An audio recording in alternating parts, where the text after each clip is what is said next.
हरे कृष्ण दंडवत प्रणाम गुरु जी।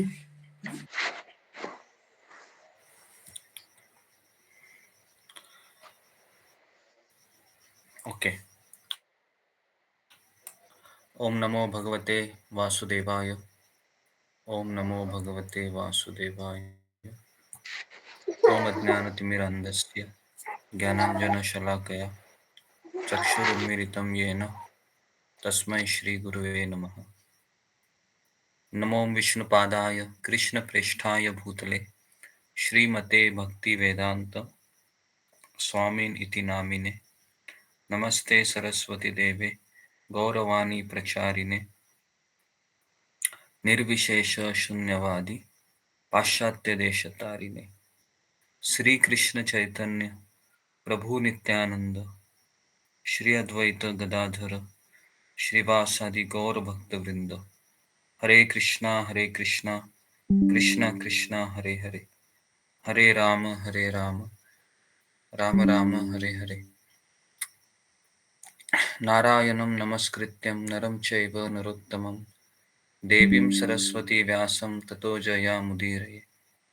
नष्टप्रायेषु भद्रेषु नित्यं भागवत सेवया भगवतीरुत्तमश्लोके भक्तिर्भवति नैष्टिकी।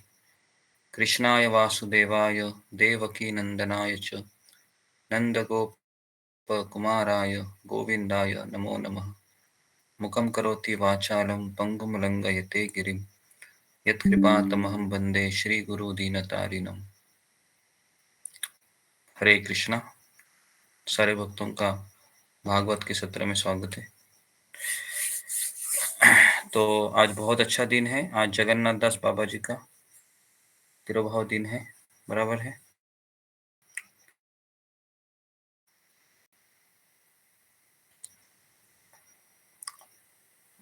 हरे कृष्णा। अशोक चावला प्रभु है जी गुरु जी, दंडवत प्रणाम गुरु जी। जी ओके। एक और जी भी तो आज जी बताइए गुरु जी। आज जगन्नाथ बाबा जी का तिरुभाव दिवस भी है और कोई रसिकानंद जी का तिरुभाव दिवस भी है जी। और शानु गुप्ता माता जी के पुत्र का आज जन्मदिन है। हम उनको कृष्ण भावना भावी शुभकामनाएं और बधाई भी देते हैं और उनसे सुखद उज्जवल स्वस्थ आशीषमय कृपामय जीवन के लिए भगवान श्री कृष्ण पूज्य गुरु जी और समस्त भक्तों के चरणों में आशीर्वचनों की कामना करते हैं। और जी प्रियंका सहगल माता जी के हाथ के ऊपर गरम गरम तेल गिर गया है, हाथ जख्मी हो गया है, काफी पीड़ा हो रही है और उनके शीघ्र स्वास्थ्य के लिए भगवान श्री कृष्ण पूज्य गुरु जी और समस्त भक्तों के चरणों में आशीर्वचन की कामना और प्रार्थना करते हैं। धन्यवाद गुरु जी। हरे कृष्णा। धन्यवाद। ओके। हम 3 बार हरे कृष्ण महामंत्र बोलते हैं। हरे कृष्णा कृष्णा कृष्णा हरे हरे, हरे हरे राम कृष्णा हरे कृष्णा कृष्णा कृष्णा हरे हरे, हरे राम राम हरे हरे, हरे कृष्णा कृष्णा हरे हरे राम राम हरे हरे, हरे कृष्णा कृष्णा हरे हरे, हरे राम राम राम हरे हरे, हरे हरे हरे, हरे राम राम राम हरे हरे। ओके। सब लोग अपने माइक को बंद कीजिए, कैमरा को ऑन कीजिए।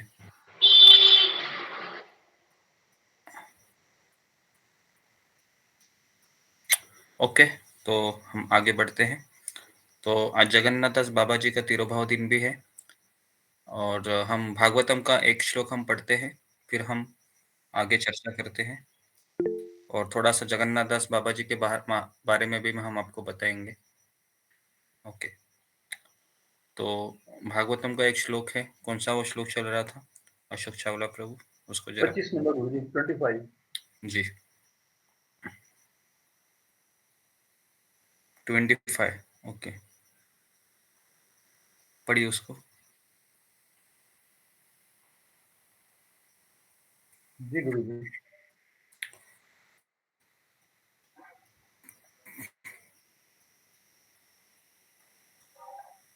पूर्व काल में समस्त महामुनियों ने श्री भगवान की सेवा की, क्योंकि वे प्रकृति के तीनों गुणों से परे हैं। और उन्होंने भौतिक परिस्थितियों से मुक्त होने हेतु और फलस्वरूप परम लाभ प्राप्त करने हेतु श्री भगवान की पूजा की। अतः जो कोई इन महामुनियों का अनुसरण करता है वह भी इस भौतिक संसार से मोक्ष का अधिकारी बन जाता है। धर्माचरण का उद्देश्य भौतिक लाभ प्राप्त करना या आत्मा और पदार्थ के अंतर का सरल ज्ञान अर्जित करना नहीं है। धार्मिक अनुष्ठानों का परम उद्देश्य अपने आप को भौतिक बंधन से मुक्त करना है और उस दिव्य जगत में स्वतंत्र जीवन पुनः प्राप्त करना है जहाँ श्री भगवान ही प्रधान रहते हैं। अतः धार्मिक नियमों का संचालन स्वयं श्री भगवान द्वारा होता है तथा धर्म का उद्देश्य महाजनों अर्थात श्री भगवान के अधिकृत प्रतिनिधियों के अतिरिक्त और कोई नहीं जानता। श्री भगवान के ऐसे 12 विशेष प्रतिनिधि हैं जो धर्म के उद्देश्य से परिचित हैं और वे सभी भगवान की दिव्य सेवा में संलग्न हैं। जो मनुष्य अपना हित चाहते हैं उन्हें इन महाजनों का अनुसरण करना चाहिए और उनसे परम लाभ प्राप्त करना चाहिए। धन्यवाद गुरु जी। हरे कृष्णा। ओके, हरे कृष्णा। तो एक्चुअली हमने एक सीरीज शुरू की थी, थोड़ा सा हम उसके बारे में चर्चा करते हैं जो भागवतम के इस दूसरे अध्याय के संबंधित है। तो कल हमने चर्चा की थी कि गुरु पदाश्रय के 3 महत्वपूर्ण सिद्धांत हैं। जी, कौन मुझे बताएगा? फिंगर को रेज कीजिए। गुरु पदाश्रय के 3 मूलभूत सिद्धांत क्या है जिसके ऊपर हमने कल चर्चा की थी। तो वहां से हम आज आगे बढ़ने वाले। उसमें से मैंने 2 कवर किए थे, आज तीसरा कवर करेंगे। जी, शिनू मिश्रा। हरे कृष्ण प्रभु जी, धन्यवाद प्रणाम। गुरु पदाश्रय में आपने बताया था कि गुरु के सानिध्य में रहकर भजन की क्रियाओं को सीखना। सेकंड, भागवत धर्म की शिक्षा और दीक्षा लेना। तीसरा था विश्वास पूर्वक गुरु की सेवा करना। जी, तो ओके, वेरी गुड। तो कल हमने इसके बारे में चर्चा की थी कि गुरु पदाश्रय क्या होता है, वो कैसे संपन्न होता है। तो आज हम तीसरा टॉपिक उसमें कवर करेंगे और उसके पश्चात फिर भजन क्रिया है। उसमें भी 2 प्रकार होते हैं। फिर अनर्थ निवृत्ति कैसे होती है, थोड़ा सा डिटेल में हम इसलिए जा रहे हैं ताकि इन चीजों को हम समझें कि भक्ति कैसे काम करती है। ठीक है, तो काफी बार हम भूल जाते हैं इन चीजों को, तो इसलिए हमें बार बार सुनना चाहिए। ओके, क्योंकि हमारा मन है वो हमेशा चीजों को भागते रहता है, जिम्मेदारी लेता नहीं है। तो मन का स्वभाव है कि वह उसको इमेजिनेशन अच्छा लगता है ना। लेकिन हमें समझना चाहिए कि वास्तविकता क्या होती है। जी,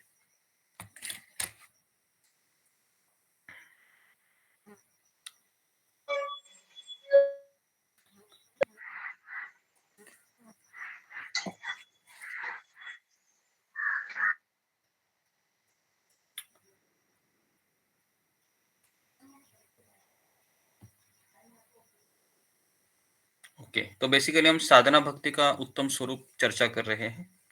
तो हमने देखा पहले दिन में कि दूसरे 2 दिन पहले कि हमें पहले माली बनना होगा। तो उसके लिए हमें एक बीज प्राप्त हुआ है, उसको हमने सिंचन किया है हृदय में। फिर हमको 3 चीजें चाहिए होती है ना, वो हम सारी चर्चा किए हैं। और फिर हम श्रद्धा क्या होती है वो हमने देखा। साधु संगम में क्या हमें प्राप्त होता है वो देखा। ठीक है, और हम अभी ये जो गुरु पदाश्रय में जो 3 चीजें हैं उसके ऊपर चर्चा करेंगे।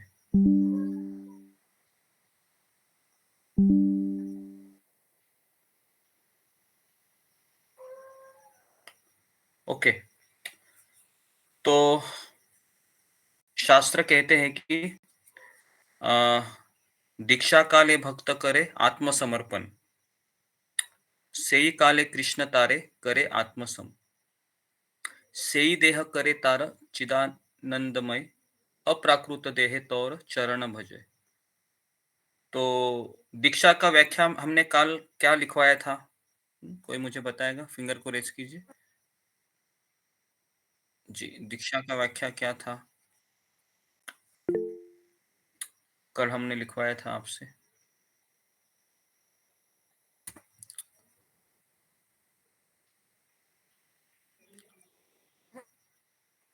जी, अंजलि साहू। हरे कृष्ण गुरु जी, दंडवत प्रणाम। गुरु जी लिखा है कि जो अनुष्ठान दिव्य ज्ञान प्रदान करता है और पापों का जड़ों के साथ विनाश करता है, उसको वो अनुष्ठान को दीक्षा कहते हैं। हरे कृष्ण। ओके, ओके, तो दो चीजें होती हैं। पहला है कि जिससे हमें भगवान के साथ मेरा संबंध पता चलता है, प्रदान करता है, संबंध ज्ञान। और दूसरा है कि हमारे पापों का जड़ के साथ विनाश करता है।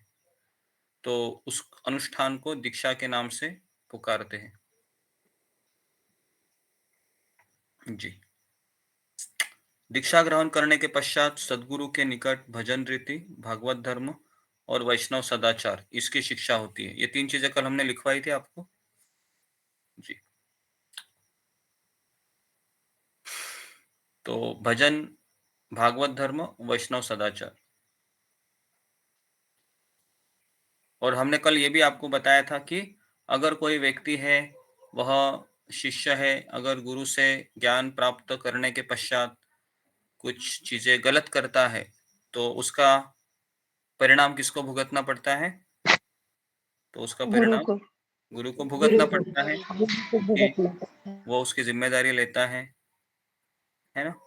तो इसलिए यहाँ पर लिखा हुआ है कि दोनों को इसका परिणाम भुगतना पड़ता है, शिष्य को भी और गुरु को भी। जी।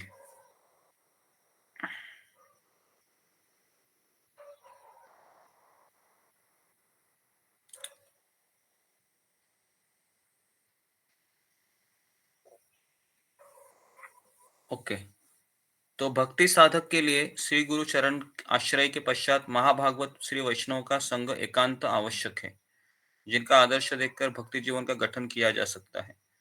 उनकी सेवा से साधकों के भजन अनुरक्त की प्रबलता होती है। जी, तो भजन में लगाव कब उत्पन्न होता है? हमने भागवत में क्या पढ़ाया था? कौन बताएगा? फिंगर को रेस कीजिए। भजन में लगाव या फिर श्रवण में लगाव कैसे उत्पन्न होता है? फिंगर को रेस कीजिए। श्रवण में लगाव कैसे उत्पन्न होता है भागवत के श्रवण में? तो बताइए, कैसे उत्पन्न होता है? कैसे कैसे मुझे भक्ति में आगे बढ़ने की इच्छा होगी? जी। ओके, पूजा डिमरी। हरे कृष्णा। गुरु जी दंडवत प्रणाम। सभी भक्तों को दंडवत प्रणाम। गुरु जी नियमित भागवत की कक्षाओं में आकर और वैष्णव और गुरु सेवा के द्वारा, भक्तों की जी, सेवा के द्वारा। ओके, तो ये 2 चीजें हमने, है ना, जस्ट 1 हफ्ता पहले ही हमने पढ़ी थी कि नियमित भागवत की कक्षा में आना इसलिए जरूरी है क्योंकि हम एक दिन भी पानी नहीं डालेंगे तो हमारी भक्ति रता बीज सूख जाएगी, है ना? तो इसलिए इन चीजों को समझना बहुत जरूरी है। ओके, तो मेरी भक्ति लता बीज है वह सूख सकती है अगर मैं एक दिन भी भागवत कक्षा में नहीं आऊंगा या नहीं आऊंगी। तो इसलिए भक्ति में कोई रिटायरमेंट प्लान नहीं है। तो आज का पहला सवाल है, भक्ति में कोई रिटायरमेंट प्लान क्यों नहीं है?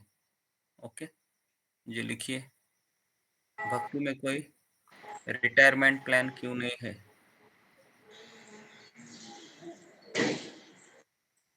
सब लोग अपने कैमरा को ऑन कीजिए।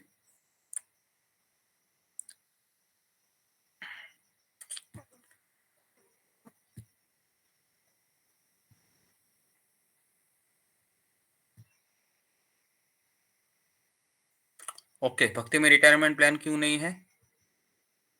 तो जी, कौन बताएगा? फिंगर को रेज कीजिए। थोड़ा सा फिर हम इस पे चर्चा करते हैं, फिर हम आगे बढ़ते हैं। भक्ति में रिटायरमेंट प्लान क्यों नहीं है?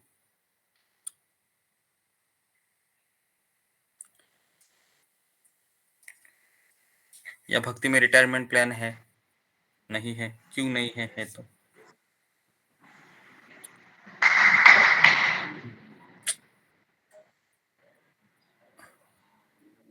ओके, विकास निगम।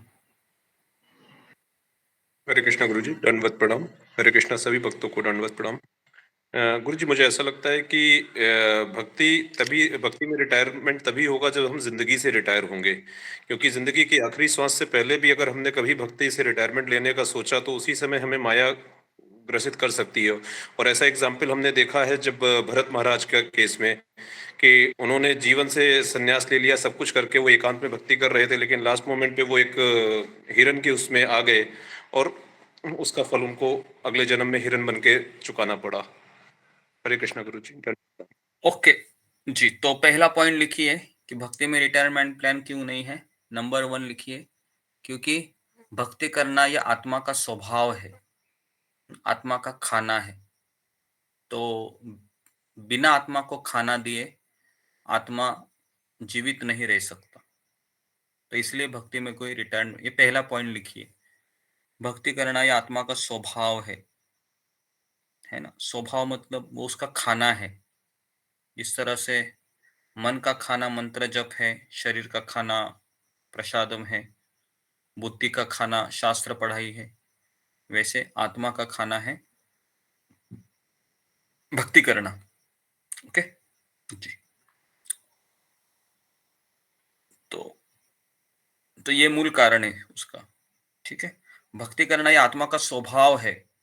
अगर अगर आप घर में तोता लाते हो, है ना, और तोते को लाकर अगर आप पिंजड़े की सफाई में लगे हैं, जैसे जब भी मैं गांव में जाता हूँ तो हमेशा जितने भी लोग हैं, सुबह सुबह मैं उठता हूँ तो एक रिवाज होता है गांव में कि सबसे पहले वो पूरे घर में झाड़ू मारते हैं। घर में झाड़ू मारेंगे, आंगन में झाड़ू मारेंगे, और फिर थोड़ा सा आंगन के बाहर जाकर भी, है ना, झाड़ू मारेंगे, फिर पानी से थोड़ा धोएंगे। तो ये सब करते हैं, है ना। गांव में ये सब देखा जाता है, शहरों में भी करते होंगे, लेकिन शहरों में 4 दीवारी के भीतर पता नहीं चलता है, लेकिन गांव में खुला रहता है ना। लेकिन वो झाड़ू मारने के पश्चात फिर क्या करते हैं, नहाने जाते हैं। लेडीज, मोस्टली लेडीज ही झाड़ू मारती है।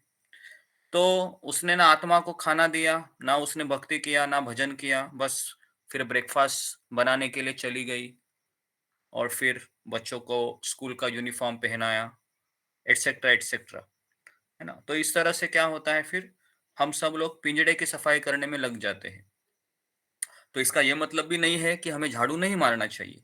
इसका मतलब यह है कि हमें झाड़ू है वो बाहर भी मारना चाहिए, लेकिन सबसे ज्यादा झाड़ू कहाँ मारना है हमें?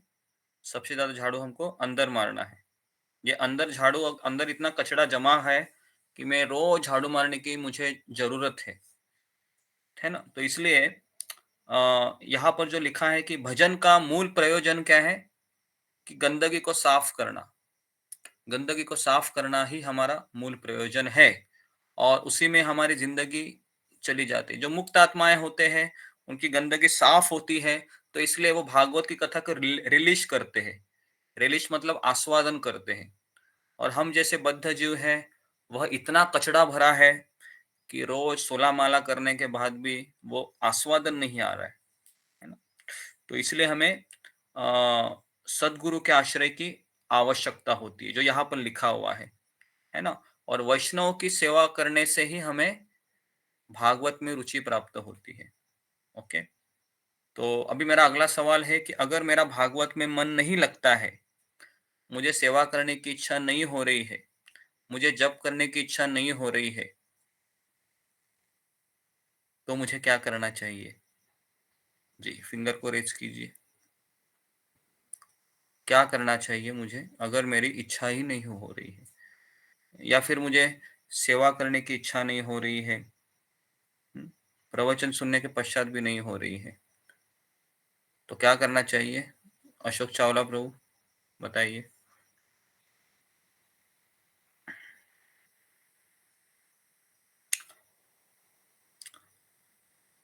पसंद करना चाहिए गुरु जी, और गुरु से पूछना चाहिए कि ऐसा क्यों हो रहा है मेरे साथ। अगर अवेलेबल नहीं है, मान लो कोई भी, तो क्या करना चाहिए? गुरु भी अवेलेबल नहीं है, कोई वैष्णव का फोन भी नहीं लग रहा है, क्या तो करना चाहिए? आत्मनिरीक्षण करना चाहिए, अपने आत्मनिरीक्षण को करना पूछना चाहिए। चाहिए। लेकिन आत्मनिरीक्षण कैसे करे, इच्छा ही नहीं हो रही है। तो यानी आत्मनिरीक्षण तो कर ही सकता है ना गुरु जी, मैं ऐसा क्यों हूँ, क्यों कर रहा हूँ? अंदर से जवाब तो मिलता ही है गुरु जी। उम, देखो, जब कोई टायर पंक्चर है ना? हमारी बुद्धि का टायर पंक्चर हो गया है, तो हम आत्मनिरीक्षण भी नहीं कर सकते क्योंकि हम बीमार हैं। तो बीमारी की अवस्था में हम क्या करें? तो बीमारी की किसी अवस्था में डॉक्टर के पास जाना पड़ता है।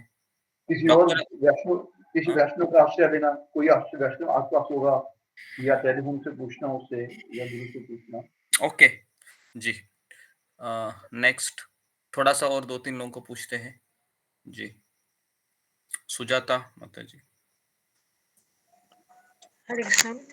नहीं तो शास्त्र का अध्ययन करना चाहिए। शास्त्र का अध्ययन, ओके, भगवद गीता खोलिए, पढ़िए। अ, अगर वो भी पढ़ने पे भी इच्छा नहीं हो रही है, तो सबसे बेस्ट सॉल्यूशन क्या है? हमने अभी तक क्या इच्छा हो या ना हो, क्या करना चाहिए? माला भागवत की जप। कक्षा में बैठना चाहिए। इच्छा हो या ना हो, बराबर है। अभी आप रोज लोग आ रहे हैं, पता नहीं हर हर एक मन का स्वभाव क्या है। कभी-कभी ऐसा होता होगा कि रोज करना ज़रूरी है क्या? क्या रोज खाना ज़रूरी है? तीनों टाइम ब्रेकफ़ास्ट, लंच, डिनर? तो इसका उत्तर क्या है? क्या ज़रूरी है रोज खाना? ज़रूरी है। जी। अगर खाना नहीं खाएँगे, तो बल नहीं मिलेगा। बल नहीं मिलेगा तो कैसे काम करेंगे? काम नहीं करेंगे, तो घर में ऐसे ही कचरा जमा होगा, है ना? तो इसलिए भागवत की कक्षा में आपको अच्छा लगे या ना लगे, आना चाहिए। अगर आपकी इच्छा हो या ना हो, आना चाहिए। अगर कोई बच्चा है, ज़िद करता है कि मम्मी, मम्मी मुझे नहीं खाना है, आज मुझे इच्छा ही नहीं हो रही है, तो मम्मी क्या करते बोलती है, "चलो भाई रह लो ऐसे ही।" ऐसा होता है? नहीं। मम्मी उसको कहती है तुमको खाना ही पड़ेगा, खा लो, खा लो, खा लो। ओके? तो बस यही है, ठीक है? तो इस तरीके से साधु के भजन में या साधु के संग में ही भजन अग्रसर होता है। और वो साधु कैसे होने चाहिए? तो ये भी लिखिए। तो दूसरा क्वेश्चन है कि कौन से प्रकार का वैष्णव मुझे चूज़ करना चाहिए या मुझे चूज़ को क्या कहते हैं हिंदी में? चुनाव, जी। तो मुझे कौन से प्रकार का वैष्णव चुनाव करना चाहिए, मेरे अपनी आध्यात्मिक प्रगति के लिए? ये भी इम्पोर्टेंट क्वेश्चन है क्योंकि वैष्णव तो बहुत सारे होते हैं, 70, 80, 60, 50 सब लोग दिखते हैं मुझे। किसका मैं संग करूँ? ओके, जी। जी, ओके। रीना गंगवार। हरे कृष्णा प्रभु जी, दंडवत प्रणाम। प्रभु जी, उत्साही और निष्ठावान वैष्णव हमको चुनना चाहिए। ओके, उत्साही और निष्ठावान भक्त चुनने चाहिए। ओके, ये एक उत्तर मिला है। दूसरा उत्तर हम देखते हैं, वैशाली तट। हरे कृष्ण गुरु जी, दंडवत प्रणाम। सभी भक्तों को दंडवत प्रणाम। गुरु जी, आपने एक बार बताया था कि अगर हमें कथा सुनने में रुचि है, भागवत सुनने में रुचि है, तो उसी प्रकार के भक्त से हमें संग करना है जिसको भी भागवत और कथा सुनने की रुचि है। जी, ओके, ये एक उत्तर मिला है जिसको एक शब्द मैंने बताया था उस समय। तो ऐसे भक्तों को क्या कहते हैं? समजातीय भक्त। समजातीय मतलब मेरे ही जो पसंद है, उसी के अनुसार उसको भक्ति का अंग अच्छा लगता है। तो ऐसे लोगों का हमको संग करना चाहिए। जैसे मैं मंदिर में जा रही हूँ, तो मुझे भगवान जगन्नाथ जी से बहुत लगाव है, विग्रह पूजा अच्छा लगता है, तो फिर मैं वहाँ पर ऐसे ही भक्त का संग करूँगी, जिनको विग्रह अच्छा लगता है, ताकि उनकी ओर मेरी खूब जमेगी, इस तरीके से। ठीक है? तो इसको इसको उत्तर को लिखिए आप, है ना? मैं आपको समय देता हूँ 30 सेकंड। तो आप लिखिए कि कौन से प्रकार का संग हमें चुनाव करना चाहिए?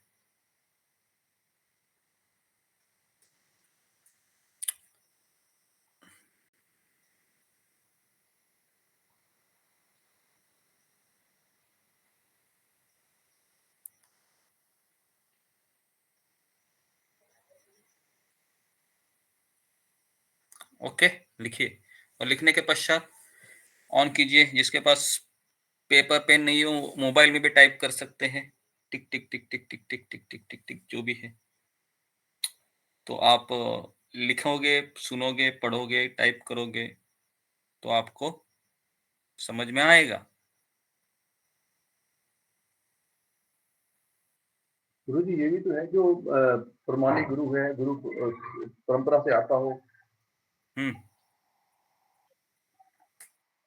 उसका चयन भी करना चाहिए। अभी उसको गुरु मिले हैं, उसको भक्त भी मिले हैं, है ना, सब मिला है अभी उसमें उसको चुनाव करना है। ठीक है, जी जी गुरु जी।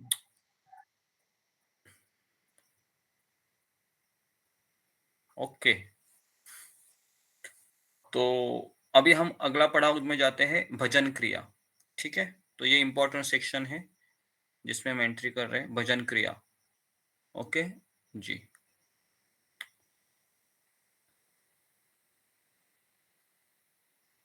जी।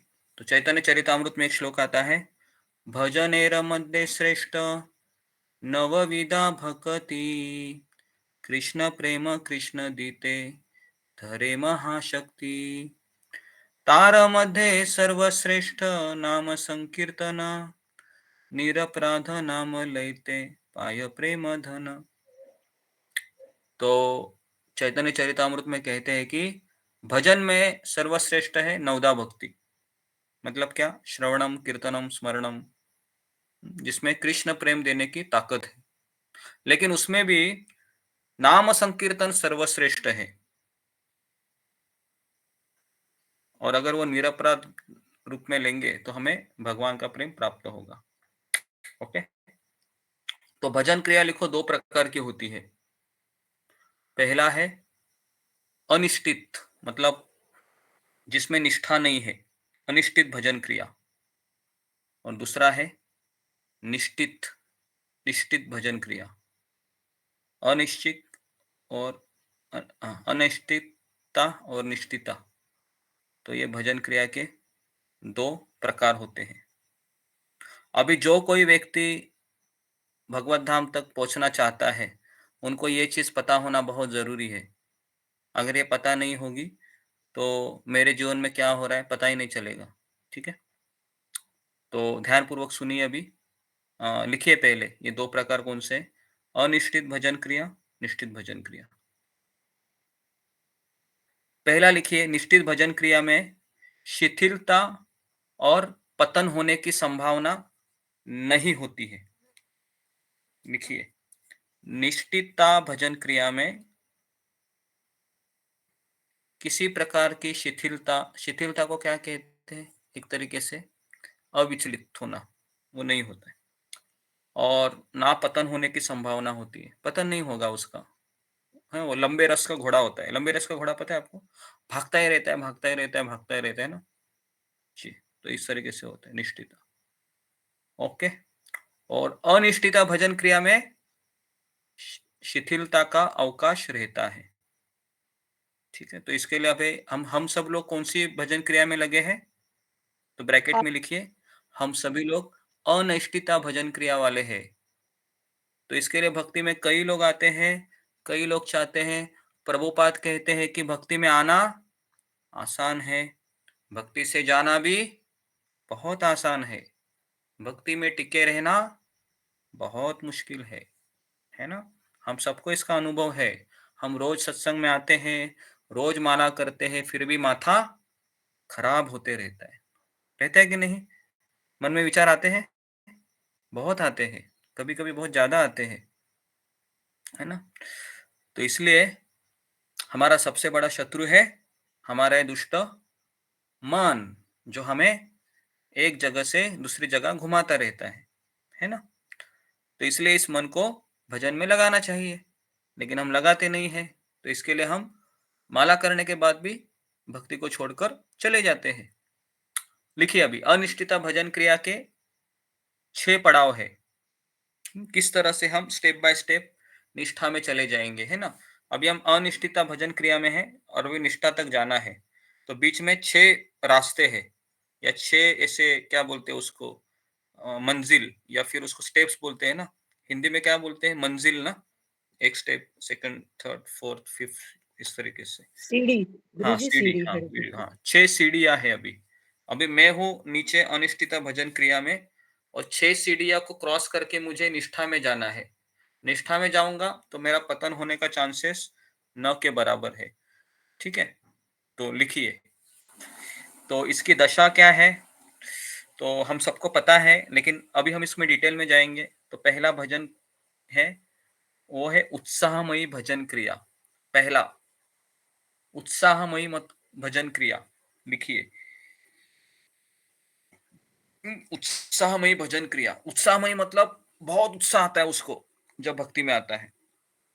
ओके, इतना उत्साह आता है उसको कि ऐसा लगता है जैसे वो, आप सबको ये अनुभव होगा, जैसे आप इस्कॉन मंदिर में गए होंगे पहली बार, या आपने कोई प्रवचन सुना होगा यूट्यूब का, है ना, या फिर आप किसी भक्त के साथ यात्रा में गए होंगे, तो ऐसा लगता है कि अभी मुझे जीवन का लक्ष्य मिल गया, अभी मैं कल से मंगल आरती में आऊंगा, कल से ही मैं 16 माला करूंगी, बराबर है।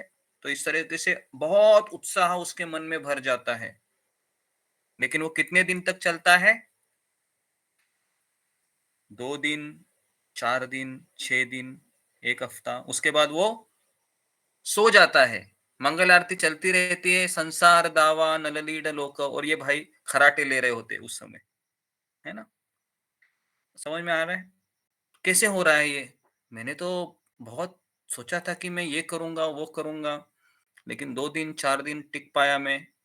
लेकिन क्या होगा ऐसे, कौन बताएगा मुझे? फिंगर को रेज कीजिए, क्या हुआ उसके साथ, बताइए। आपके साथ हुआ होगा। पहले तो मेरा सवाल है कि कितने लोगों के साथ ये हुआ है, फिंगर को रेज कीजिए। कि बहुत उत्साह है, ऐसा उत्साह आता है कि ऐसा लगता है कि बस अभी भगवत गीता को फाड़ कर मैं बाहर निकलूंगा, या फिर भगवत धाम में बस कल रात को उठूंगा, कल रात को सोऊंगा, सुबह उठने के बाद डायरेक्ट गोलोक से विमान आएगा मुझे लेने के लिए, है ना। 16 माला क्या है, कुछ नहीं, 64 माला करूंगा मैं, आप चिंता मत करो प्रभु जी, है ना। ऐसा जोश आता है बहुत। 3:30 बजे नहीं, 2:30 बजे उठेंगे, बस सब कुछ हो गया अभी।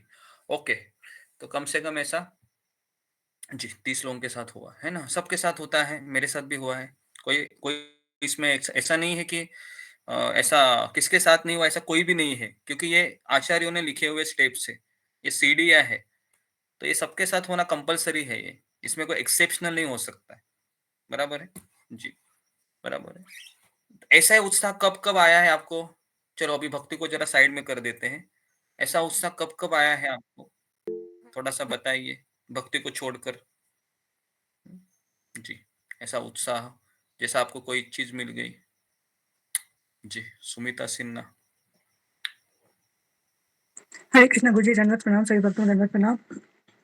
ये तब होता है गुरुजी, या तो हम कोई नई चीज लेके आते हैं घर में, कोई बड़ी चीज जिसके लिए बहुत दिन से हम लोग को इच्छा होती है कि हाँ ये आनी चाहिए, बस हम लोग टीवी में ही देखते रहते हैं, तब बहुत उत्साह आता है।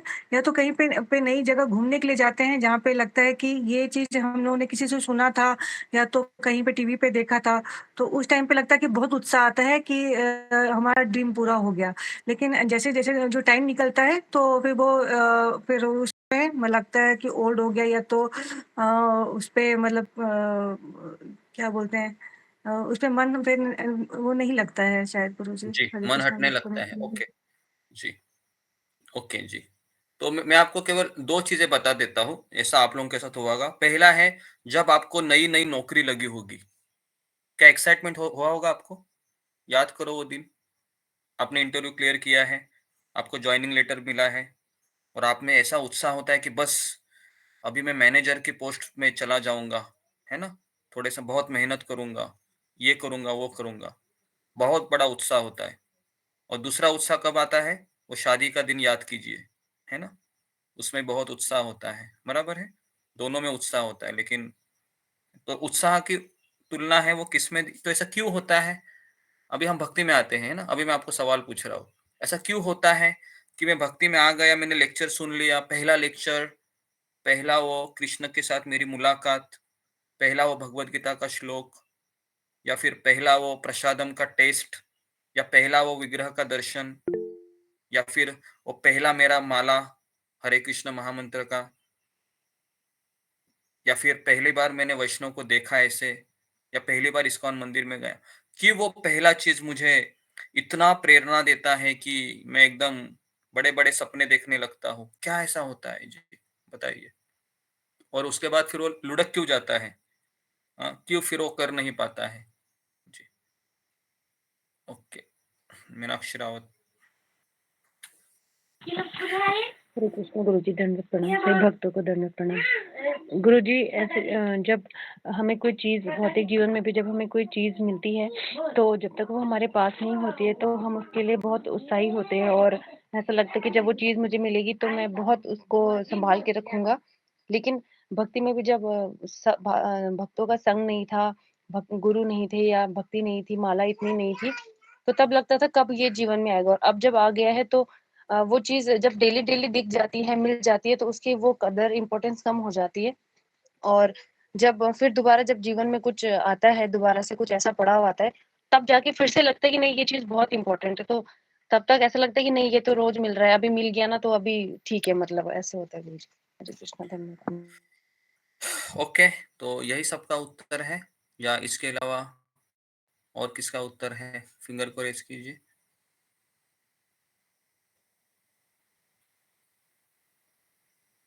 ओके, विशाली घावे। हरे कृष्णा गुरुजी, दंडवत प्रणाम। सभी भक्तों के चरणों में दंडवत प्रणाम।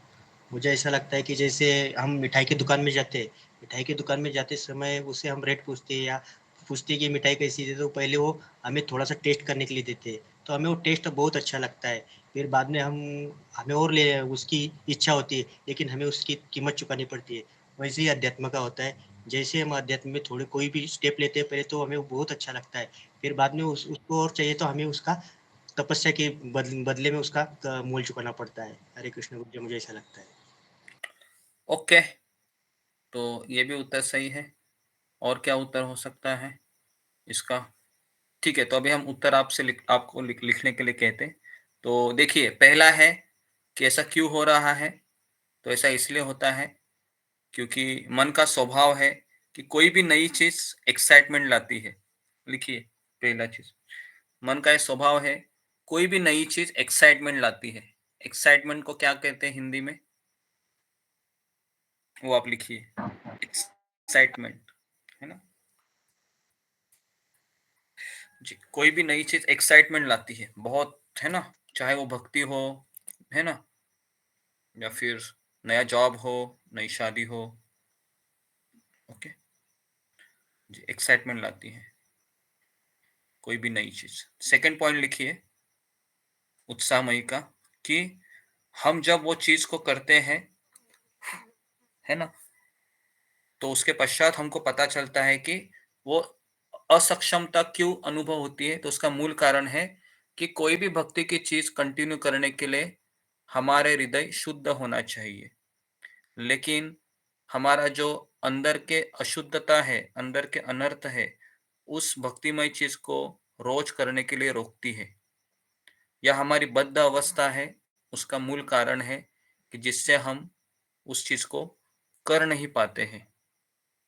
तो ये अपने शब्दों में लिखिए आप, कि हमारे अनर्थ है हमें कंटिन्यू मंगल आरती आने के लिए रोकते हैं, या मेरे अनर्थ है वो मुझे कंटिन्यू 16 माला करने के लिए रोकते हैं, या मेरे अनर्थ या मेरी बद्ध अवस्था है वो मुझे हमेशा, है ना, कोई भी कार्य भक्ति में करने के लिए रोकते हैं।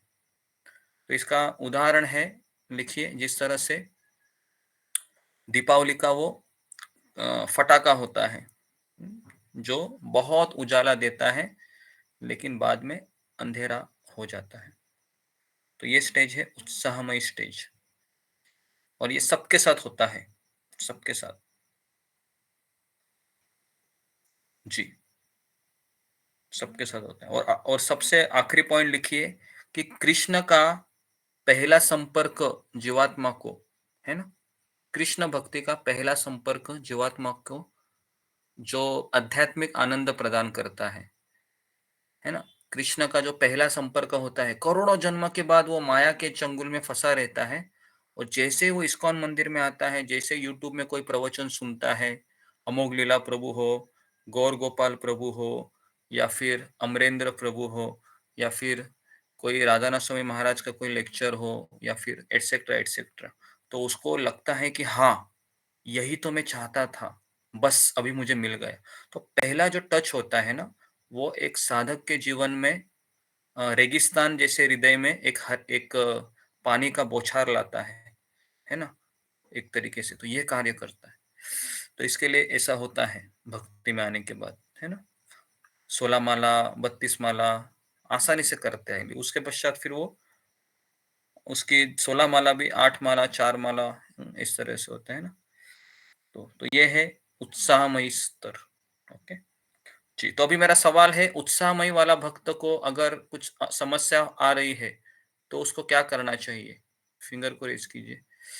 क्योंकि अभी उसने 16 माला की, 64 माला की, 1 हफ्ता 2 हफ्ता चला उसका गाड़ी, 1 महीना चला, लेकिन अभी वो लुढ़क गया, उसकी इच्छा नहीं हो रही। अभी सोच रहा है कि बाप रे, अभी मेरा मन नहीं कर रहा है, ये क्या हो रहा है मेरे साथ। तो बहुत मन में विचार आ रहे हैं, क्या करूं क्या करूं क्या करूं। तो उसने क्या करना चाहिए जी?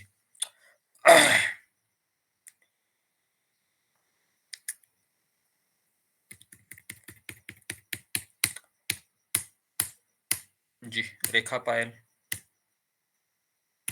हरे कृष्णा गुरु जी दंडवत प्रणाम। गुरु जी जो ये उत्साहमयी वाले भक्त हैं और इन्हें कुछ समस्या आ रही तो इनको ऐसे भक्तों का संग करना चाहिए जो मतलब नियमित क्लास अटेंड करते हैं और गुरु से सलाह करनी चाहिए। जी जी जी, हरे वेरी कृष्णा गुड। गुरु दंडवत प्रणाम। तो ये दो चीजें बहुत एकदम सटीक आंसर दिया है कि उसने भक्तों का संग करना चाहिए, है ना। भक्तों के संग में उसको एनर्जी मिल जाएगी वापस उठने की।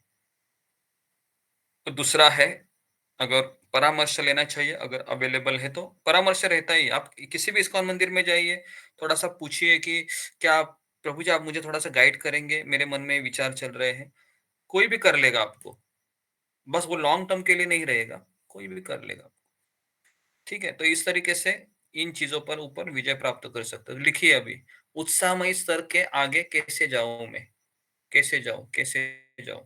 तो ये 2 सुझाव है, तो उसको लिख लीजिए। नंबर 1, भक्तों का संग कीजिए, थोड़ा सा अपने आप को मोटिवेट करके आइए, मंदिर में आइए, ऑनलाइन सत्संग में आइए, और पूछिए दूसरा कि मैं कैसे निकलूं कैसे निकलूं कैसे निकलूं कैसे निकलूं। ओके जी।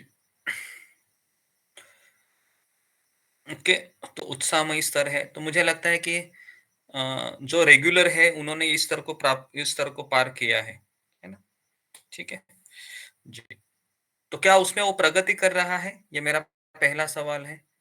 क्या वो प्रगति कर रहा है? जी फिंगर को रेज कीजिए। या नहीं कर रहा है?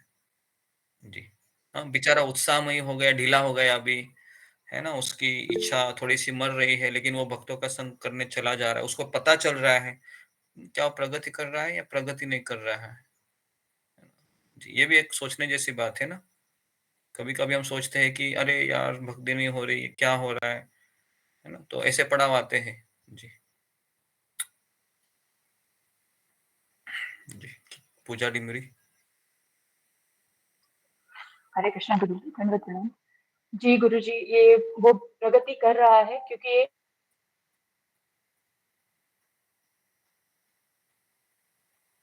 आवाज नहीं आ रहा माता जी। जी गुरु जी वो प्रगति कर रहा है क्योंकि ये एक आचार्यों का दिया हुआ ही एक स्टेप है, एक पड़ाव है।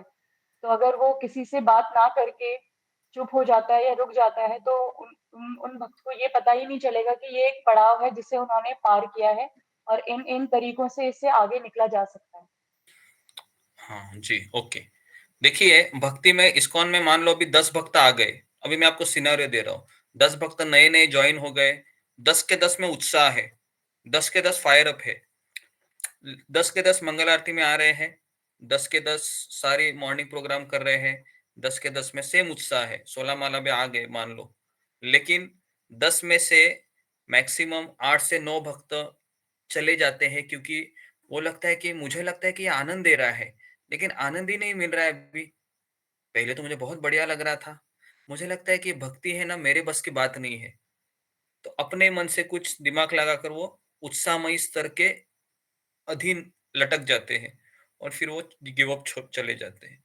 लेकिन कुछ ऐसे जिज्ञासु होते हैं, मान लो 10 में से 8 लोग चले गए, एक व्यक्ति होता है जो सोचता है कि मुझे भक्तों से पूछना चाहिए कि भाई ऐसा क्यों हो रहा है मेरे साथ, है ना। तो इस तरीके से फिर वो आगे बढ़ेगा। समझ में आ रहा है आपको? ये सारे एक्चुअली ना फिल्टर पॉइंट होते हैं हमारे स्टेजेस के। ओके जी तो ये उत्साहमयी स्तर क्रॉस किया उसने। अभी नेक्स्ट स्तर है घन तरला। लिखिए, सेकंड स्टेप है घन तरला। घन तरला भजन क्रिया या अनिष्टिति घन तरला भजन क्रिया। घन तरला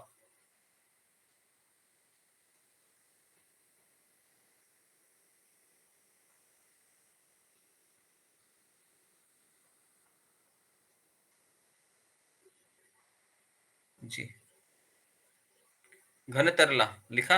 ओके, घन तरला मतलब, घन मतलब बहुत जाड़ा और तरला मतलब लिक्विड, लिक्विड स्टेज उसकी। जैसा घी होता है ना, आपने देखा है घी, सर्दी में क्या होता है, घी बहुत जाड़ा हो जाता है, बराबर है, तो उसको फिर हम गर्म करते हैं। या फिर अगर आप बाल को तेल लगाने जाएंगे, नारियल का तेल, तो सर्दी में बहुत गाढ़ा हो जाता है वो, और फिर उसको आप गैस के ऊपर रखते हैं, तवे के ऊपर, तो लिक्विड हो जाता है। ठीक है, तो ये दो स्तर हो जाते हैं। फिर उत्साहमयी को उसने सरा परामर्श लिया, फिर उसके जीवन में अगला पड़ाव आता है, वो आता है घन तरला। मतलब, तो इसमें लिखा हुआ है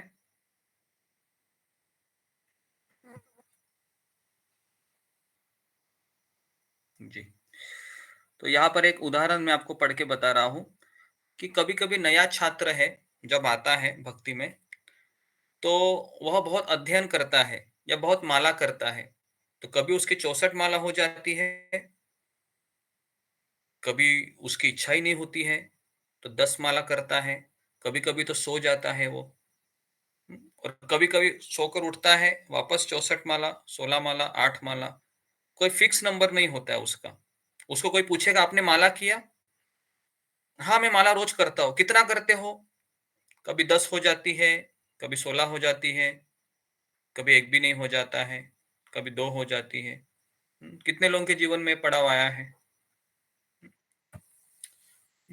जब एक समय ऐसा आता है कि माला तो हम करते हैं, लेकिन कभी 2 हो जाती है, कभी 4 हो जाती है, कभी 10, कभी 12, कभी 16, कभी 18, कभी 20। कभी तो लगता है कि, है ना, एक भक्त बता रहे थे कि मैंने 64 माला की है एकादशी के दिन, निर्जला एकादशी के दिन। और फिर उसको पूछा गया अगले 2 दिन आपने क्या किया? तो बोले अगले 2 दिन में 64 माला करके मेरा गला इतना सूख गया कि मैंने अगले 2 दिन माला ही नहीं की। तो मैंने कहा फिर तुमने क्या कैलकुलेशन किया? तो कहा कि मैंने 64 किया था ना उस दिन, तो 64 माइनस 16 और माइनस 16, तो उसका मैं कैलकुलेशन करके हिसाब लगा रहा हूँ, है ना जी। तो इस तरह से फिर वो भक्त कैलकुलेट करता है। ओके, तो आपको समझ में आ रहा है? तो ये स्टेज होता है। ओके, उत्साहमयी। ओके, उत्साहमयी के बाद है घन तरला। ओके, घणक मतलब कभी कभी भक्ति बहुत उसके रंग लाती है और कभी कभी वो फुस हो जाता है।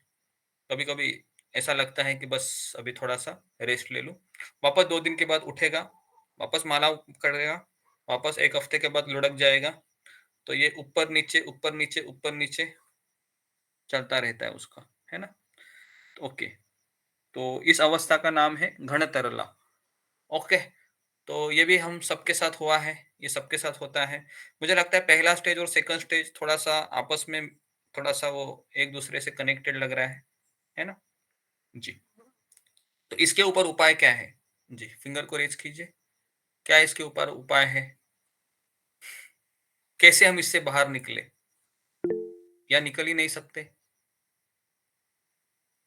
कैसे हम इससे बाहर निकले बताइए, इंपॉर्टेंट है। अगर आपके इसमें आया होगा जी।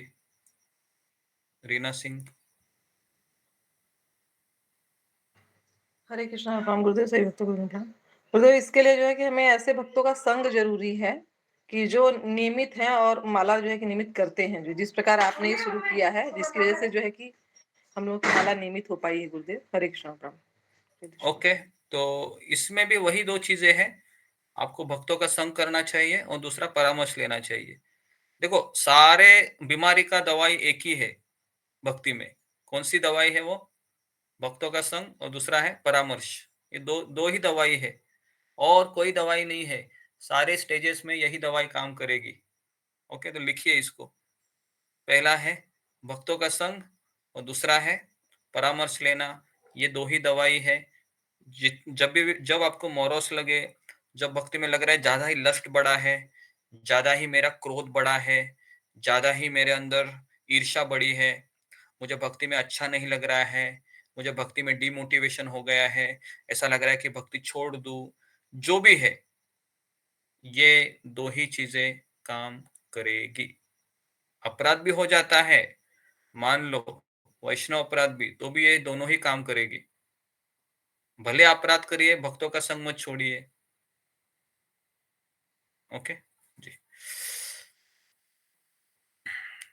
उसके बाद आता है तीसरा स्टेज, इसको पार कर लेता है वो, है ना। फिर वो सोचता है कि अभी मैं बहुत भक्ति करूंगा, है ना, क्योंकि उसको लगता है अभी कि मेरा ऐसा क्यों हो रहा है, कभी ज्यादा कभी कम। तो फिर वो 16 माला पे फिक्सअप हो जाता है। फिर कैसे हो जाता है, तो तीसरा स्तर का नाम है व्यूढ़ विकल्प। लिखिए, थर्ड स्टेज का नाम है व्यूढ़ विकल्प। व्यूढ़ विकल्प, व्यूढ़ विकल्प थर्ड स्टेज का नाम है।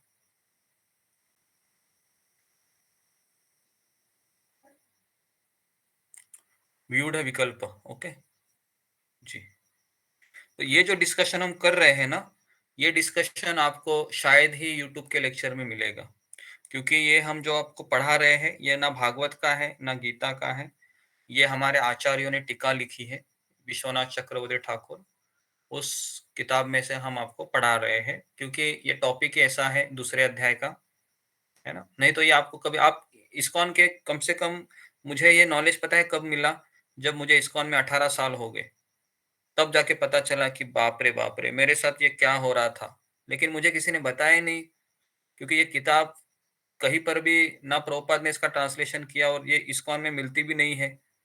तो बाद में किसी ने सेमिनार लिया इस्कॉन मंदिर में, और तब जाके मैं इतना एक्साइटेड हो गया कि मैंने तुरंत उसका इंग्लिश में जो कमेंट्री खरीद ली, है ना। ज्यादा एकदम 45 पेजेस का ही किताब है, पूरा पढ़ डाला मैं। और मैं इतना एक्साइटेड हो गया कि अरे ये तो सबको पता होना चाहिए। लेकिन बाद में मैंने देखा कि कुछ लोगों को पड़ी भी नहीं है कि मैं कहाँ हूँ। उनको लगता है कि बस 16 माला करते रहो, प्रसाद खाते रहो, बस हो गया। लेकिन ये चीज पता होना बहुत जरूरी है, ठीक है। तो इसके लिए ये तीसरा स्तर है व्यूढ़ विकल्प। व्यूढ़ विकल्पों का ब्रैकेट में लिखिए, वैराग्य से भक्ति उत्पन्न नहीं होती है, बल्कि भक्ति से वैराग्य उत्पन्न होता है। ओके, तो वैराग्य से भक्ति उत्पन्न नहीं होती है, भक्ति से वैराग्य उत्पन्न होता है। ओके, तो इस तरीके से व्यूढ़ विकल्प, तो वो फिर सोचता है क्या मुझे परिवार में रहना चाहिए, क्या मुझे पुत्र के साथ, पत्नी के साथ रहना चाहिए, या फिर मैं केवल मंदिर में जाकर रहूं, वहां पर भगवान का 24 घंटे भजन करूं, या फिर मैं वृंदावन में जाऊं, वृंदावन की निकुंज गली में मैं कृष्ण को याद करते रहूं, या फिर मैं बाके बिहारी के मंदिर के बगल में कोई रूम ले लूं और वहीं पर मैं भजन करती रहूं, भजन करता रहूं, कोई परिवार का व्यक्ति मुझे डिस्टर्ब ना करे, मैं और मेरा कृष्ण दोनों के बीच मुझे कोई नहीं चाहिए। तो ऐसे विचार आते हैं, कितने लोगों के मन में ऐसे विचार आते हैं, फिंगर को रेज कीजिए।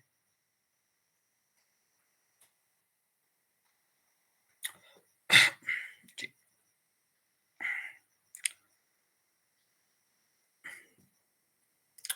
जी, तो ऐसे विचार सबके मन में आते हैं जब उसकी 16 माला हो जाती है, एक फिक्स लाइन पे पकड़ता है, तो वो सोचता है कि मेरा अगला पड़ाव क्या है, अभी मुझे मेरे और मेरे कृष्ण के बीच कोई नहीं चाहिए, है ना। ये गुरु भी तेल लगाने जाए अभी, है ना, मुझे इसकी भी कुछ आवश्यकता नहीं है ना।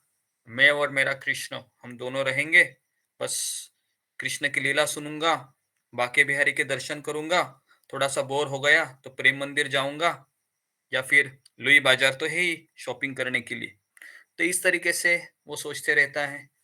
ओके, तो सोचते सोचते सोचते सोचते फिर वह सोचता है कि क्या मैं संसार को छोड़ दूं, या फिर कभी कभी सोचता है कि मैं वह शायद मैं थोड़ा सा भक्ति को कम करके थोड़ा सा मोह माया वाली दुनिया को भी जी लूं। जब भक्ति में बोर हो जाते हैं तो कितने लोगों के मन में विचार आता है, थोड़ा मोह माया वाली जिंदगी को भी थोड़ा चक्कर आ जाता हूँ, वापस आता हूँ मैं।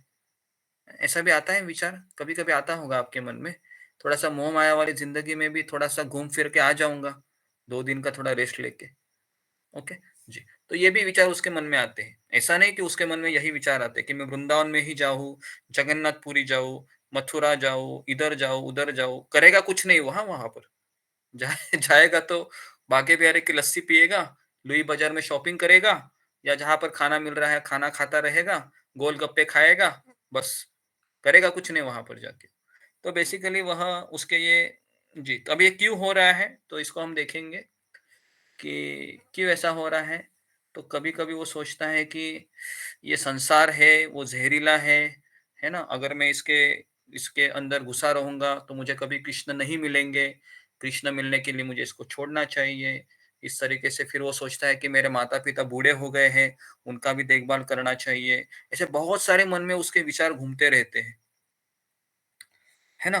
तो इसके लिए इस अवस्था का नाम क्या है, इसका इस अवस्था का नाम है व्यूढ़ विकल्प।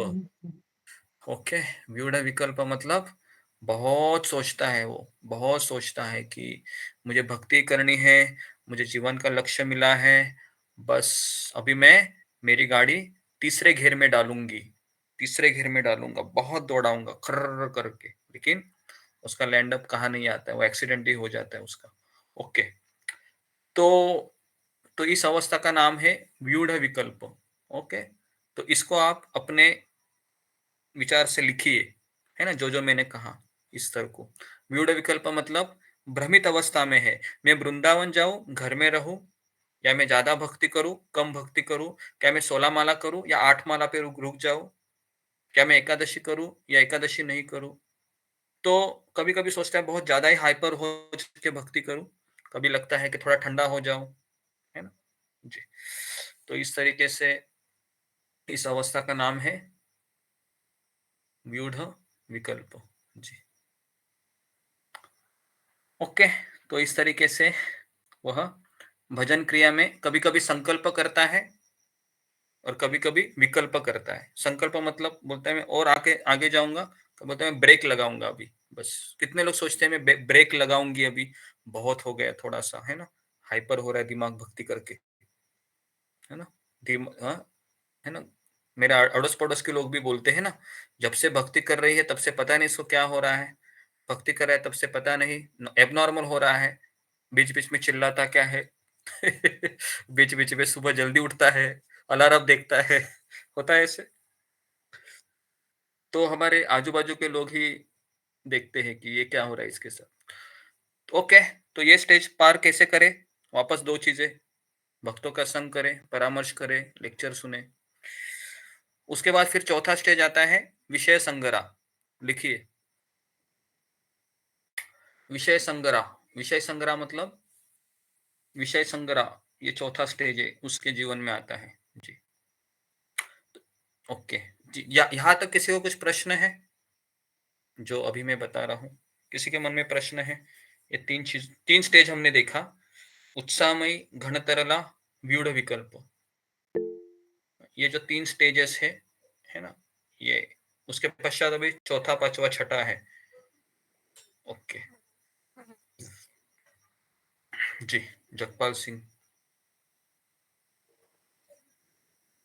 जी, देखिए आपने तीसरा पॉइंट बताया जो वेद विकल्प में कि वो सोचता है कि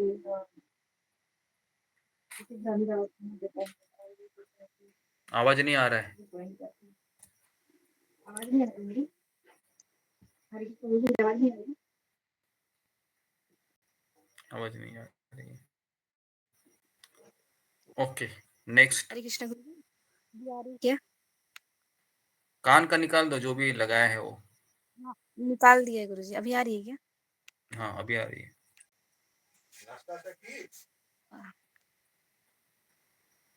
गुरु जी आपने बताया इसमें व्यूड विकल्प में कि जैसे भक्त जो है वो सोचता है कि मैं गुरु को मतलब साइड कर दूं, क्या मैं और श्री कृष्ण ही रहूंगा, तो ऐसा सोचता है क्या वो, मतलब इसमें हाँ तो जी उसका तो ऐसा ही भक्ति से सोचता है। वैराग्य मतलब आया है ना। वो ऐसा इसलिए उसका सोचता तो है, भक्ति से वैराग्य है ना। नहीं नहीं, वो भक्ति से वैराग्य नहीं रहता है, वो दुखों से वैराग्य होता है। हमारे घर में जब दुख ज्यादा बढ़ते हैं तो व्यक्ति सोचता है कि मैं बिना गुरु के मार्गदर्शन से वृंदावन चला जाऊं। तो कई लोग चले जाते हैं इससे, है ना, वृंदावन में, क्योंकि घर परिवार में दुख इतने ज्यादा बढ़ जाते हैं कि वो सोचता है कि मैं दुखों से भागकर वृंदावन चला जाऊं, लेकिन वो काम नहीं करता है। क्योंकि वैराग्य किससे उत्पन्न होना चाहिए? तो वैराग्य है वह कृष्ण भक्ति से उत्पन्न होना चाहिए, ना दुखों से वैराग्य। दुखों से वैराग्य उत्पन्न होकर फायदा नहीं है। ओके जी, नेक्स्ट। गुरुजी शाश्वत। आपने तो यहाँ हम्म, गुरुजी आपने तो इसमें गुरुजी आपने तो यहाँ पे लिखवाया कि वैराग्य से भक्ति उत्पन्न नहीं होता, भक्ति से वैराग्य उत्पन्न होता है। तो इसमें ये लिखा है ना आपने तो? तो वैराग्य मतलब वो झूठा वैराग्य है ना उसका, जो दुखों से उत्पन्न हुआ झूठा वैराग्य है वो। तो इसके लिए मैंने उसमें ऐसा लिखा है कि झूठे वैराग्य से भक्ति उत्पन्न नहीं होती है, भक्ति से वैराग्य होना चाहिए। मतलब जब हम ज्यादा भक्ति जी, जी। करते हैं तो फिर हमें संसार से वैराग्य आना चाहिए, दुखों से वैराग्य नहीं आना चाहिए। ये कहने का उसका अर्थ है। जी, जी, ठीक है। धन्यवाद। ओके, रेखा पायल। हरे कृष्णा गुरुजी, दंडवत प्रणाम गुरुजी। ये प्रश्न मेरे अपने से रिलेटेड है गुरुजी। जैसे आपने 1 तारीख को जनवरी में एक क्लास ली थी, उसमें आपने कहा था कि डायरी लेके आओ और अपने जो आप है उसमें जो आपके मतलब अनर्थ है या कुछ है उसको नोटिस करो, या जो भी आप जैसे छोड़ रहे हो, कुछ कर रहे हो, तो उसमें आप उसको मेंशन करते जाओ। तो मैं क्लास के बाद मैं तुरंत गई और एक डायरी लेके आई बड़ी-सी, और उसमें मैंने अपने 6 महीने का जो भी था वो सब कुछ लिखा, 5-6 पेज लिख दिए। लेकिन उसके बाद फिर मैंने उसको हाथ ही नहीं लगाया, और मैं अब देख रही हूँ उसको, तो मतलब ऐसे पड़ी है। तो मतलब ये कौन से उसमें आएगा गुरुजी? ये उत्साहमयी में आएगा कि घंटलड़ा में आएगा कि इसमें हम्म, आएगा, ये तीसरे वाले में? जी। जी, किसमें आएगा ये? तो तुम ये सोचो किसमें किसमें। ये ये, उत्साहमयी में कि हाँ, हमने? उत्साहमयी में ही आएगा ना ये, क्योंकि तुमने लेक्चर सुना वो 1 जनवरी का लेकर आ गई, जी, 4-5 जी, पन्ने लिखे, और अभी आज 11 मार्च है ना, तो 2 महीने जी, के बाद उठाया। तो इसका अर्थ क्या है? ये उत्साहमयी स्तर था, है ना। तो उत्साहमय जी, स्टेज जी। पर ये होता है ना। हम पेन लाते हैं, कॉपी लाते हैं, उसको सजाते भी है ना, नया नया कवर लाते हैं, बराबर है। जैसे स्कूल के बच्चे देखे आपने, नया नया एडमिशन होता है तो कैसे सजाते हैं, है ना। जी, जी, तो जी। हमारा भी वैसे ही होता है। और फिर वो किताब कहाँ पड़ी है पता नहीं, भगवत गीता भी आप देखिए नई नई लाती है, कैसे हम सजा के रखते हैं, इधर हम गीता अच्छे से रखेंगे, लेकिन रोज हम उसको देखते हैं, चलो भाई रख दी है, कहाँ रखी है पता नहीं, थोड़ा सा ढूंढ लीजिए भाई, उधर कोने में पड़ी होगी। तो ये हमारा हाल होता है ना, उत्साहमय स्तर। जी, ओके जी, धन्यवाद गुरुजी। नेक्स्ट। ओके, अशोक चावला। जी गुरुजी। गुरुजी, जैसा आपने कहा था कि अगर जो शिष्य होता है, गुरु शिष्य, तो जो शिष्य अगर कर्म करता है गलत तो गुरु को लगता है। जी, तो जब गुरु शिष्य स्वीकार करता है, दीक्षा देता है, उस टाइम शिष्य जो होता है बड़ा प्योर होता है, मन में उत्साह होता है, बड़ा प्योर होता है। और बाद में शिष्य गलत काम करे तो फिर गुरु को कैसे लगता है? अगर शिष्य बिजली का करंट, बिजली में हाथ देगा तो करंट गुरु को थोड़ी लगेगा, फिर तो शिष्य को ही लगेगा ना, जी। करंट तो शिष्य को लगेगा। इसका इसका उत्तर मैंने दिया था ना कल की, जैसे बच्चा है, अभी शिष्य है, वो पढ़ रहा है ना अभी भी। तो जैसे बच्चे ने मान लो कि क्रिकेट खेल रहा है और उसने बगल वाले की कार की शीशा तोड़ दिया, है ना, जोर से बैटिंग कर रहा था, वो बॉल पटक गया उधर। अभी जो कार का ओनर आएगा वो किसको पकड़ेगा? बच्चे को पकड़ेगा या बच्चे के पिता को पकड़ेगा? तुम्हारे बेटे ने देखो क्या किया मेरे कार का, देखो भाई अभी भर के दे दो मुझे, है ना, नई नई कार लाई थी मैंने शोरूम से, है ना, 1 हफ्ता पहले। तो क्या होता है कि जब गुरु जिम्मेदारी लेता है ना शिष्य की, प्रॉब्लम वो होता है। तो इसके लिए ज्यादा शिष्य नहीं लोग लेते हैं। जैसे हमारे ये है लोकनाथ गोस्वामी है, उनका एक ही शिष्य था, नरोत्तम दास ठाकुर। गौर किशोर बाबा जी महाराज के भी एक ही शिष्य थे, भक्ति सिद्धांत सरस्वती ठाकुर। शिल प्रभुपाद ने बहुत सारे शिष्य अपनाए क्योंकि उनका मूड थोड़ा अलग था, है ना। तो जी, तो इसके लिए वो जिम्मेदार होता है ना। बच्चे ने, अभी आपके बच्चे ने कुछ गलती किया मान लो, है ना, बराबर है, तो गवर्नमेंट किसको पकड़ेगा? थोड़ा सा आपके ऊपर भी आएगा ना। सरकार किसको पकड़ेगी? अरे ये इसका बेटा है ना, ये इसका पिता है करके, है ना। अशोक चावला प्रभु को भी जरा ले लो जरा कस्टडी में, इनसे भी थोड़ा सा पूछताछ करते हैं। तो इस तरीके से ये होता है ना।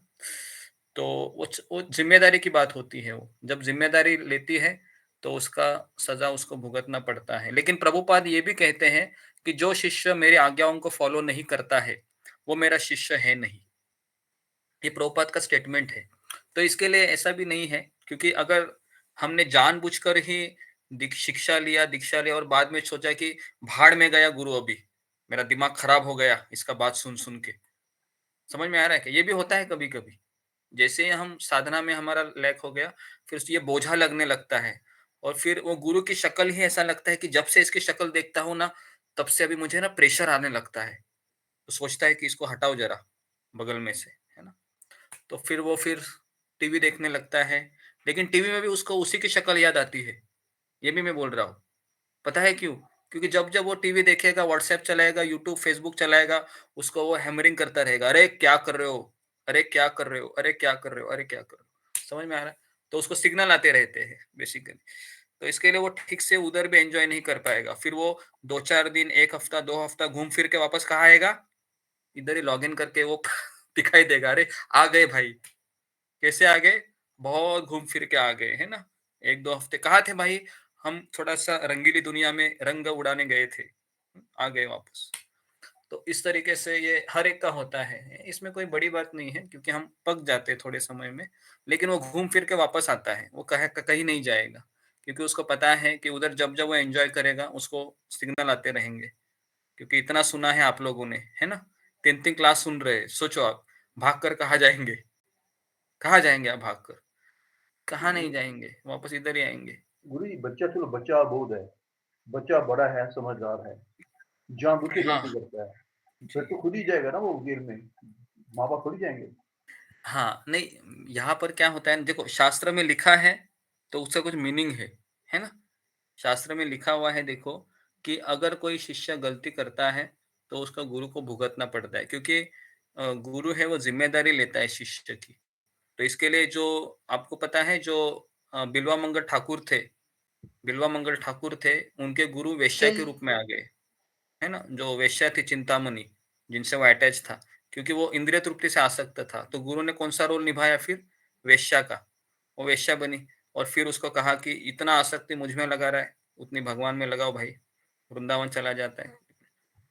तो इस तरीके से ये एक उदाहरण दिया गया है। लेकिन दूसरा उदाहरण प्रभुपाद ये भी कहते हैं कि भले ही मैंने किसी को दीक्षा दी भी हो, अभी आपको पता है प्रभुपाद जी जब चले जाते हैं ना, 70% प्रभुपाद के शिष्य इस्कॉन छोड़कर चले जाते हैं। कितने? 70%। मतलब आप सोचिए, बहुत बड़ा रेशो है ना। तो इसके लिए ऐसा नहीं है कि आपने दीक्षा लिया तो बस हो गया आपका, ऐसा नहीं है। शिक्षा ज्यादा जरूरी है, शिक्षा से कनेक्टेड होना बहुत जरूरी है ना। तो इसके लिए वो जिम्मेदारी की बात आती है तो उसको निभाना पड़ता है ना। तो इसके लिए जैसे अगर आपने शादी की है अभी, है ना, अशोक चावला प्रभु, तो अगर पत्नी कुछ गड़बड़ करती है तो किसको भुगतना पड़ेगा? बताओ। अगर पत्नी गई कुछ गड़बड़ किया तो वो भुगतेगी, आप भुगतोगे? आपको भी भुगतना पड़ेगा। वो तो भुगतेगी, लेकिन आपको भी तो भुगतना पड़ेगा ना, या नहीं पड़ेगा? आप भी अकेले हो जाएंगे, जी है ना, जी जी। ऑब्वियसली। तो इसके लिए ये बंधन भी कुछ ऐसा ही होता है गुरु शिष्य का। एक ने गड़बड़ किया, उसको भुगतना पड़ता है फिर दूसरे को। तो क्या गुरु दीक्षित भक्त को डिसोन भी कर सकता है? नहीं, ऐसा नहीं हो सकता है ना। क्या आप अपने अपनी औरत के साथ 7 फेरे लिए हैं, क्या आप उसको वापस बोल रहे अभी जाओ तुम, गई भाड़ में, सुनती नहीं मेरा? ऐसा ऐसा कैसे हो सकता है ना। तो फिर कहो कि चलो उल्टा फेरे ले लेते अभी, है ना, उसी दिन आ रहा है, अभी 15 अगस्त का ही हमारा शादी हुआ था, अभी आ रहा है, चलो उल्टा फेरे ले लेते। कैसा होता है? ऐसे भी नहीं होता है ना। तो वो तो करना ही पड़ता है, निभाना पड़ता है। इसके लिए ऐसा कहा गया है, गुरु स्वीकार करने के पहले आप बहुत सोच समझ कर डिसीजन ले लो, क्योंकि उसके पहले कुछ आप करोगे उसके साथ तो उसको अपराध काउंटिंग नहीं होता है। लेकिन जैसे आप उसको गुरु के रूप में देखते हो, फिर वो अपराध काउंटिंग होता है। जैसे शादी होने के पहले आप एक दूसरे को गाली दे दो, कोई फर्क नहीं पड़ता है, बराबर है है ना। शादी होने के बाद अगर आपने उसको गाली दिया तो फिर वो डंडा लेके खड़ी होगी, नहीं तो वो डंडा लेके खड़ा होगा। कुछ ऐसे ही होता है ये, ठीक है। धन्यवाद गुरु जी। ओके, तो समय ज्यादा हो गया इसमें क्वेश्चन आंसर में। तो मुझे ऐसा लगता है जो 3 स्टेज है बाकी के, जो है विषय संग्रह, और फिर है नियमाक्षय और आखिरी स्टेज है तरंग रंगिनी। तो तरंग रंगिनी सबसे डिफिकल्ट पड़ाव है और मैं आपको कह रहा हूं तरंग रंगिनी के पहले ही तरंग रंगिनी में मैक्सिमम डूब जाते हैं, क्योंकि तरंग रंगिनी ऐसा प्लेटफॉर्म है जो इसके लिए कल का लेक्चर आप जरूर आइए, है ना। बहुत इंपॉर्टेंट ये सेक्शन है, ये आज का लेक्चर जो मैंने बताया और कल का लेक्चर जो होगा, ये 2 लेक्चर है, ये आपको हमेशा गाइड करते रहेंगे कि मैं कहाँ पर रुक रहा हूँ, कहाँ गिर रहा हूँ, क्यों गिर रहा हूँ, किस लिए गिर रहा हूँ, क्या कारण है, क्या उपाय है, ये सारे इसमें आपको मिलेंगे, है ना। तो यहाँ पर मैं रुकता हूँ। तो कल हम और आगे के 3 स्टेज के बारे में चर्चा करेंगे, ठीक है। तो आप सबका बहुत बहुत धन्यवाद। श्रील प्रभुपाद की जय। जय